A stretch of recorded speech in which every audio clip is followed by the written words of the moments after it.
Hello people, good evening, good afternoon. कैसे हैं आप सभी?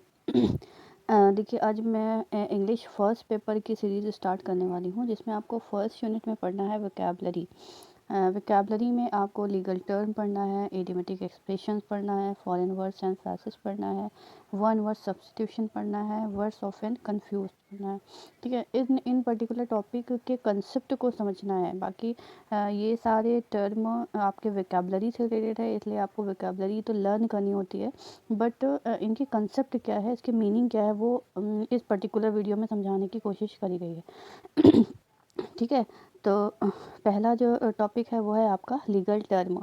टर्म क्या होता है? टर्म किसी भी पर्टिकुलर एरिया से रिलेटेड होता है, यानी कि हर एक डिपार्टमेंट में, हर एक एरिया में कुछ पर्टिकुलर स्पेसिफिक टर्म होते हैं जो कि उस पर्टिकुलर डिपार्टमेंट या एरिया के लिए स्पेशलाइज्ड होते हैं। जैसे मेडिकल में कुछ ऐसे टर्म होंगे जो कि आपके सिर्फ और सिर्फ मेडिकल में ही यूज़ होते हैं, जिसको उसी तरीके से हमारे लीगल टर्म होते हैं। लीगल टर्म यानी कि वो टर्म जो कि हमारे लॉ में यूज़ होते हैं, हमारे कॉन्स्टिट्यूशन में यूज़ होते हैं।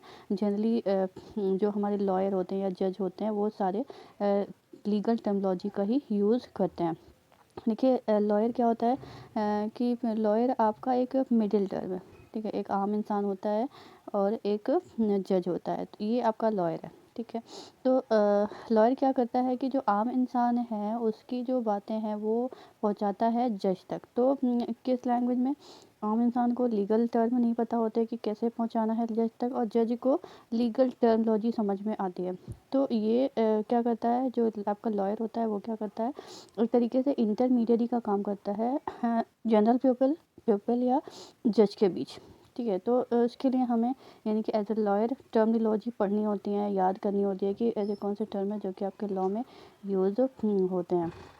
ठीक है, एग्जांपल के लिए फॉर एग्जांपल कुछ ये टर्म दिए हुए हैं, जैसे parliament, prohibited, commission, public service, agreement, proposal, expertise, decree, bona fide, enterprise. ये सारे आपके लीगल टर्म हैं जो कि पर्टिकुलर लॉ में यूज़ होते हैं। ठीक है, तो नेक्स्ट टॉपिक है हमारा इडियोमेटिक एक्सप्रेशन। इसको पढ़ते हैं थोड़ा सा। An idiom is a phrase or expression that typically presents a figurative non literal meaning attached to the phrase, but some phrases become figurative idioms while retaining the literal meaning of the phrase। ठीक है, यानी कि idiom expression वो होते हैं कि जिसके हम लिटरली मीनिंग नहीं पढ़ते हैं, यानी कि लिखा कुछ होता है लेकिन उसका एक्सप्रेशन, हम उसके भाव को समझने की कोशिश करते हैं, ना कि जो लिखा हुआ है एकदम पर्टिकुलर एज इट इज़ समझने की कोशिश करते हैं। मीन्स कि आपको देखा होगा, जैसे आपके जो मुहावरे और कहावतें होते हैं, यानी कि कुछ पर्टिकुलर सेंटेंस में, शॉर्ट में बहुत कुछ कहा जाता है। एग्जाम्पल के लिए देख लेते हैं, जैसे एग्जाम्पल है राम प्रूव्ड अ डार्क हॉर्स। ठीक है, राम प्रूव्ड अ डार्क हॉर्स। यहाँ के अगर लिटरली मीनिंग देखेंगे तो इसका कुछ और मतलब निकल रहा है, लेकिन कि इसका मतलब है, एक्सप्रेशन जो निकल रहा है वो एक्सप्रेशन क्या है कि राम छुपा रुस्तम निकला, यानी कि राम प्रूव्ड अ डार्क हॉर्स। लिटरली मीनिंग इसमें नहीं होती है, इसमें इसके एक्सप्रेशन समझने होते हैं। तो इसी को हम बोलते हैं इडियोमेटिक एक्सप्रेशन। सेकेंड है आपका when should I expect to see you again. Simple way में बोल सकते हैं, हम लोग बोलते हैं कि फिर कब दर्शन होंगे, तो इसका फिर कब दर्शन होंगे, when should I expect to see you again. तो लिटरली मीनिंग कुछ और दिखा रहा है, यानी कि इसका आप अगर मीनिंग निकालने हैं तो वो कुछ और निकल कर आएगी, लेकिन ये एक्सप्रेशन है कि आप इसको किस तरीके से एक्सप्रेस करते हैं। ठीक है, तो ये आपका हो गया इडियोमेटिक एक्सप्रेशन।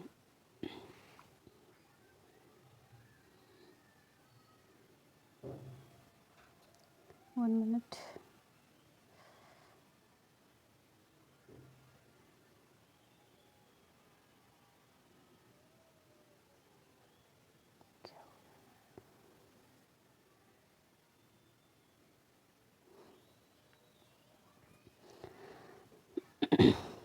ठीक है, नेक्स्ट आपका जो टॉपिक है वो है फॉरेन वर्ड्स। फॉरेन वर्ड्स क्या होते हैं, यानी कि वो शब्द जो कि आपके विदेशी लैंग्वेज से लिए गए हैं।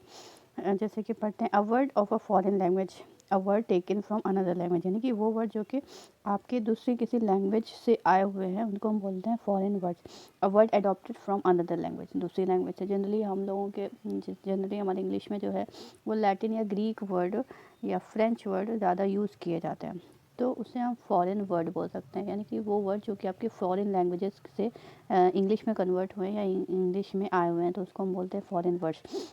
एग्जाम्पल एब इनर्शियो, जो आपका लैटिन वर्ड है जिसकी मीनिंग होता है फ्रॉम एंटिटी, यानी जनरल टर्म है आपका फ्रॉम एंटिटी, लेकिन ये आपका एक लीगल टर्म भी है, लैटिन मैगजिम भी है, और ये आपका लैटिन लैंग्वेज से आया है, इसलिए इसको हम बोलते हैं फॉरेन वर्ड। उसी तरीके से दो और एग्जाम्पल दिए हुए हैं, एब एंटी, जिसके मीनिंग होते हैं फ्रॉम बिफोर, यानी कि पूर्व काल से।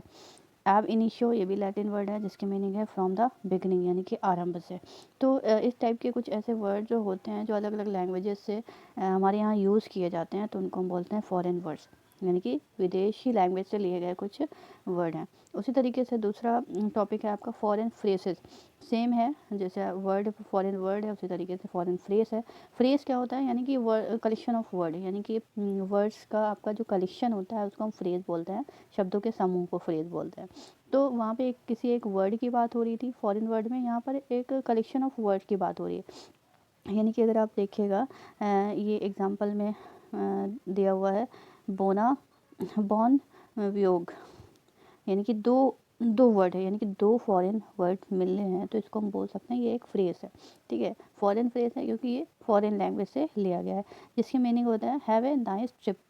ठीक है, बोनाफाइड यानी कि रियल या जेन्युइन, तो ये एक पर्टिकुलर फ्रेज यूज़ हो रहा है, फॉरेन फ्रेज यूज़ हो रहा है, तो इसको हम बोल सकते हैं कि हमारा फॉरेन फ्रेज है। देखिए अलग क्या है इसमें, डिफरेंट क्या है बहुत ही सिंपल सा। वर्ड क्या होता है, कलेक्शन ऑफ लेटर। फ्रेज क्या होता है, कलेक्शन ऑफ वर्ड। ठीक है, वर्ड कोई एक पर्टिकुलर वर्ड होता है, फॉरेन वर्ड यानी कि विदेशी शब्द। फॉरेन फ्रेज की बात हो रही है, यानी कि कुछ कलेक्शन ऑफ वर्ड हैं जो कि आपके फॉरेन से आए हुए हैं, यानी कि विदेश से, विदेशी लैंग्वेज से हमारे यहाँ यूज़ होते हैं, तो उनको हम बोल सकते हैं कि हमारा फॉरेन फ्रेज है। नेक्स्ट हमारा टॉपिक है वर्ड्स ऑफन कंफ्यूज, या इनको बोल सकते हैं होमोफोन्स या होमोनिम्स, यानी कि कुछ ऐसे वर्ड्स होते हैं जो कि दिखने में, बोलने में या सुनने में एक जैसे दिखते हैं, तो इसमें ऐसे वर्ड्स हमको कंफ्यूज कर देते हैं। पढ़िएगा, वर्ड्स सैमुलेशन इन साउंड और प्रोनाउंसिएशन, यानी कि साउंड में, सुनने में या तो आपके बोलने में, उच्चारण करने में सिमिलर होते हैं बट डिफरेंट इन मीनिंग, लेकिन मीनिंग में डिफरेंट होते हैं, आर कॉल्ड होमोफोन। ठीक है, मैं एग्जाम्पल से समझिएगा। एग्जाम्पल है ए एन एंड। ठीक है, ए एन एंड में थोड़ा सा डिफरेंस होता है, लेकिन ए और एन में जनरली हम कंफ्यूज होते हैं कि किस पर्टिकुलर वर्ड के साथ हमारा ए लगेगा और किस पर्टिकुलर के साथ हमारा एन लगेगा। तो ये हमारे आर्टिकल है ए एन ऑन द। तो इसमें देखिएगा ए हमारा किसके साथ लगता है, जो हमारे कॉन्सोनेंट साउंड होते हैं, कॉन्सोनेंट साउंड होते हैं उनके साथ हमारा ए लगता है, और जो हमारे वॉवेल साउंड होते हैं उसके साथ हमारा एन लगता है। वॉवेल साउंड यानी कि ए ई आई ओ यू की तरह जो भी वर्ड साउंड करते हैं तो उनको हम बोलते हैं ये हमारे वॉवेल साउंड है, तो उनके साथ हम एन का यूज़ करते हैं। तो इसमें हम कंफ्यूज होते हैं कि किस पर्टिकुलर वर्ड के साथ हमारा ए का यूज़ होता होगा और किसके साथ एन का यूज़ होगा। तो ये है। नेक्स्ट हमारा है वर्ड है एक्सेप्ट एंड एक्सेप्ट। ठीक है, accept means to receive, accept mean to receive and except means to exclude, यानी कि एक्सेप्ट कोई भी चीज़, आप पर्टिकुलर कोई भी चीज़, कोई आपको गिफ्ट दे रहा है तो आप उसको एक्सेप्ट कर रहे हैं। एक्सेप्ट क्या होता है, देखिए सुनने में एक ही जैसे लगते हैं, accept and except meaning same नहीं है बट सुनने में सेम है। तो एक्सेप्ट यानी कि हम कुछ पर्टिकुलर चीज़ें हम एक्सेप्ट कर रहे हैं, स्वीकार कर रहे हैं। एक होता है कि हम नेग्लेक्ट कर रहे हैं, यानी कि हम उस पर्टिकुलर चीज़ को छोड़ रहे हैं, बाकी चीज़ को इंक्लूड कर रहे हैं। एक्सक्लूड मीन्स वो यहाँ पे दिया हुआ है ना, except mean to exclude. Exclude means होता है कि जो चीज़ें हम इंक्लूड नहीं कर रहे हैं उनको हम बोलते हैं एक्सक्लूड। ठीक है, तो एक्सेप्ट यानी कि स्वीकार करना, एक्सक्लूड यानी कि नेग्लेक्ट करना। दूसरा जो दिया हुआ डू या ड्यू, बोलने में डू और ड्यू एक ही जैसे लगते हैं, होमोफोन हैं, तो लेकिन डू का मतलब होता है करना एंड ड्यू का मतलब होता है बकाया। उसी तरीके से यहाँ पे कुछ मिस्टेक है, होता है आपका जैसे डज या डोज। ठीक है, तो डोज यानी कि आप पर्टिकुलर डोज जो ले रहे हैं दवा, और डज यानी कि करना, डो का टू का प्लूरल फॉर्म होता है, तो बोलने में एक ही जैसे दिखते हैं। उसी नेक्स्ट है बाई या by, BUY by. By means होता है खरीदना, परचेज करना, बाई यानी कि किसी के थ्रू, लेकिन देखने में एक ही जैसे लगते हैं। नेक्स्ट है हमारा फील या फिल, ठीक है। फील यानी महसूस करना, फिल मीन्स रिक्त स्थान भरना, फिल मीन्स होता है भरना। न्यू या new, KNEW, new, new means होता है हमारा जानना, न्यू मीन्स होता है नया। तो ये हमारा ये हमारे बहुत सारे ऐसे वर्ड्स हैं, ये तो कुछ एग्जांपल दिए हुए हैं, बहुत सारे ऐसे वर्ड हैं जो कि सिमिलर सुनने में या देखने में, या कभी कभी ऐसा होता है कि मीनिंग भी सेम होती है बट उसका मतलब चेंज होता है, ठीक है। तो इनको हम बोलते हैं होमोफोन, ठीक है। नेक्स्ट हमारा जो टॉपिक है वो है one word substitution. One word substitution क्या होता है कि पढ़िएगा, it is one of the integral parts of vocabulary. A sentence has to be replaced with a single word. This area requires a good vocabulary to solve the question well. One word substitution क्या होते हैं कि यानी कि हम एक पूरा sentence ना लिख कर उस पर्टिकुलर सेंटेंस के लिए कोई एक ऐसा वर्ड दें कि जो वो पर्टिकुलर सेंटेंस का मतलब क्लियर हो जाए, तो उसको हम बोलते हैं वन वर्ड सब्स्टिट्यूशन। एग्जाम्पल से समझ लीजिएगा। एग्जाम्पल में दिया गया है a government by the people, यानी कि वो गवर्नमेंट जो पीपल के थ्रू रेगुलेट की जाती है उसको हम क्या बोलते हैं, डेमोग्राफी, ठीक है। उसको हम बोलते हैं डेमोग्राफी, यानी कि हम ये पर्टिकुलर पूरा सेंटेंस ना लिख कर के a government by the people, सिर्फ हम सिंपली लिख सकते हैं डेमोक्रेटिक पार्टी या डेमोक्रेसी, इस तरीके का वर्ड यूज़ करते हैं। A government by the official, इसको क्या बोलते हैं, bureaucracy. One who is all powerful, कुछ स्पेलिंग मिस्टेक है। One who is all powerful, जिसको हम बोलते हैं ओमनीपोटेंट है, यानी कि जिसके पास सारी पावर है उसको हम बोलते हैं omnipotent. Killing of a human being, उसको हम बोलते हैं होमिसाइड। और जो खुद से सुसाइड कर लेते हैं उसको हम बोलते हैं सुसाइड या सुसाइड।